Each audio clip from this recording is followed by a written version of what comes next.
The WHO has been in some controversy. It's been caught up in some politics. Let's be honest about that. How do you rate the WHO? Has it lost some of its sheen? Do you think it still has relevance?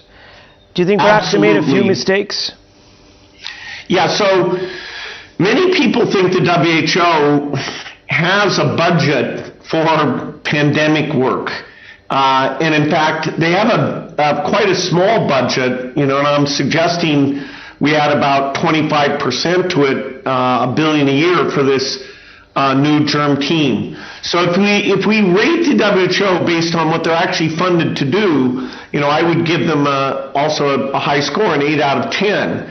If we rate them versus our imagination of what the WHO is funded to do, which we sometimes see in movies, all these people flying around from the WHO, maybe you'd give them a 2 out of 10. But that's not fair because we, the world, didn't give them those resources. And basically that's my suggestion, is that we give them those resources.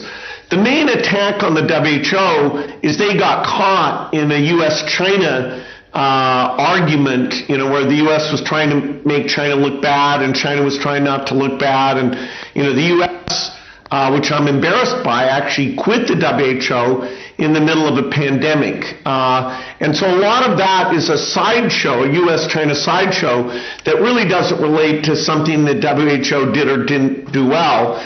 And I think, the leadership, Tedros and his team, tried to do the best to not get caught up in that controversy. And press on. Just very briefly, which side of the divide are you on? Are you on the U.S. side? Do you believe that China could have done more to get China to, WHO could have done more to get China to be sort of more upfront about the origins of this virus? Well, we have clear evidence now that the origins are in the meat market in Wuhan. They now have sequences and how it emerged over there. Every country that's ground zero, delays a little bit. And so we probably lost 2 or 3 weeks versus a perfect response, but it wasn't some intentional conspiracy.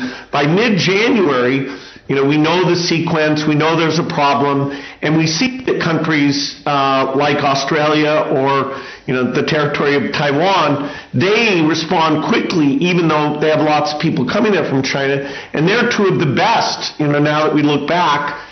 And so there was time to get ready. We're never going to have a perfect response by the country the outbreak's in, particularly if it's a very poor country.